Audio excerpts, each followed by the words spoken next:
Rais William Ruto ametangaza mpango wa kuzifidia jamii zilizoathirika na migogoro kati ya wanadamu na wanyamapori. Akizungumza katika hifadhi ya wanyama ya kitaifa ya Meru, rais alisisitiza kujitolea kwa serikali kurejesha heshima na kutoa haki kwa jamii zilizoko mstari wa mbele kupitia malipo ya haraka na mifumo ya kifedha ya kisasa.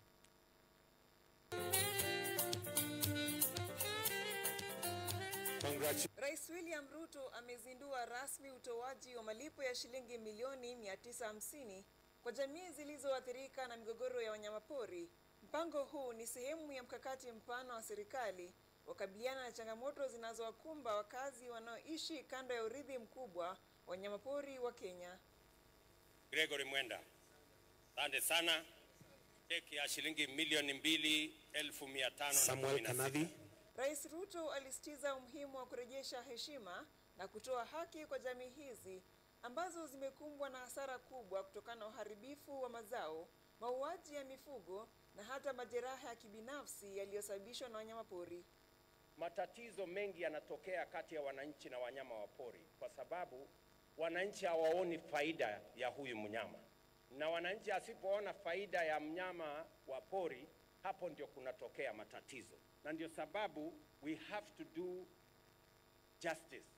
Kwanza ukitokea ajali, aidha mwananchi ameuawa ama ameumizwa ama ng'ombe yake imeliwa ama mimea yake imeharibiwa, uweze kuwalipa kwa muda mfupi, ndio wananchi wasipate hasara. Kwa sababu ili kuhakikisha ufanisi na uwazi, serikali inatumia teknolojia ya kisasa kuondoa ucheleweshaji na kuanzisha fedha za uhifadhi wa wanyamapori, kifaa cha kifedha endelevu kilichoungwa mkono na mifumo ya ufadhili ya kisasa. Yale malipo yanapatikana katika national parks zetu.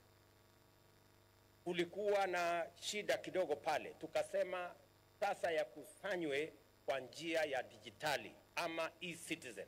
Mwaka uliopita tulinunua magari 100 ya KWS kuhakikisha kwamba wanyama wetu in different parts, in different national parks, wanasimamiwa vizuri na vile vile tunapunguza ile human wildlife conflict.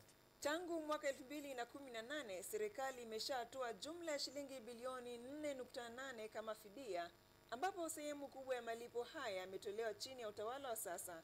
Hata hivyo, kumekuwepo na madeni ya madai, jambo lililosababisha kuanzishwa kwa mbinu hii iliyorahisishwa.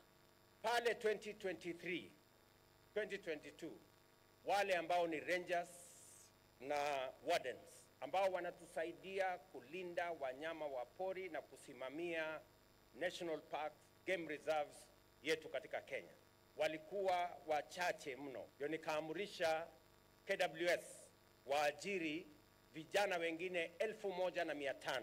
We need a lot of resources to make sure that we look after our wildlife. Tuko na poachers, tuko na wakora wanataka kuua wanyama, na pia wanyama wale wanaharibu mali ya wananchi kama tusipowachunga. Uzinduzi wa leo ni hatua muhimu katika kuhakikisha kwamba jamii zilizoshiriki moja kwa moja katika juhudi za uhifadhi zinapata msaada kwa wakati, na hivyo kusaidia kulinganisha ulinzi wa wanyamapori na ustawi wa binadamu. Brenda Nyongesa,